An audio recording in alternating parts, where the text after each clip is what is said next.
Hello, good morning everyone. আজ হচ্ছে 1 জানুয়ারি। তো সকলকে জানাই হ্যাপি নিউ ইয়ার। আর সবার যেন এই বছর ভালো কাটুক, ঠাকুরের কাছে এই প্রার্থনা করি। তো আজকে সারা দিন ধরে আমি কি করছি সেটাই তোমাদের সাথে শেয়ার করব।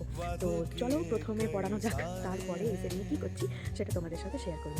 এখন যাচ্ছি আমি পড়াতে। ফাইনালি আমি পড়াতে চলে এসেছি। এরপরে পড়ানোর পরে আজ একটু পুজো করাতে যাব।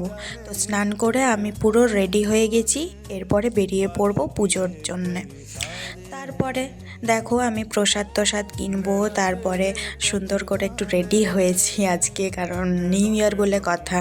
প্রসাদ কিনা হয়ে গেছে, ধূপকাঠি কিনা হয়ে গেছে, আর আমি মন্দিরেও পৌঁছে গেছি। এই যে দেখো রাধাকৃষ্ণের মন্দিরে আজকে আমি খুব মন ভরে পুজো দিয়েছি।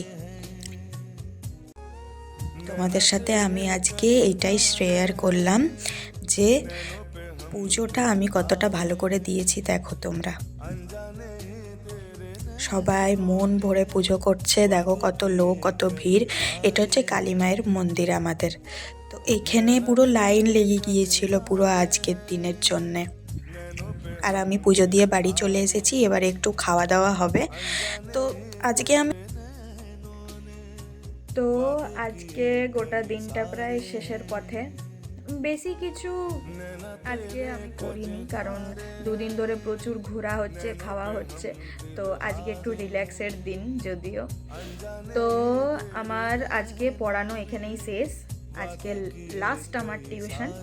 এরপরে ভাবছি একটু খাটুর শ্যামের মন্দির যাব, একটু রাত্রের দিকে একটু দর্শন করে আসবো। যদিও বেশি রাত হয়নি, 7টা বাজছে। তো একটু দর্শন করে এসে বাড়ি থেকে চলে যাব। তো ভাবলাম তোমাদের সাথে সেটা শেয়ার করি যে আজকে খাটুর শ্যামকে ঠাকুরকে কিভাবে সাজিয়েছে। তো সেটাই আমি তোমাদের সাথে শেয়ার করছি। চলো তাহলে দেখা যাক। এই যে দেখো খাটুর শ্যামজির মন্দিরে আমরা চলে এসেছি, আর আজকে সেখানেও প্রচণ্ড ভিড়, কারণ প্রত্যেকেই খাটুর শ্যামজিকে দর্শন করতে এসেছে। তো দেখো আমরা প্রথমে জুতো খুলে ঢুকলাম, তারপরে হাত ধুয়ে নিলাম, এরপরে আমরা খাটুর শ্যামজিকে প্রণাম করতে যাব। দেখো আজকে কি অপূর্বভাবে সাজিয়েছে গোটা মন্দিরটা। খাটুর শ্যামজিকে পুরো ফুল দিয়ে সাজিয়েছে, এত ভালো লাগছিল। তো আজকে ভিডিওটা আমরা এখানেই শেষ করছি।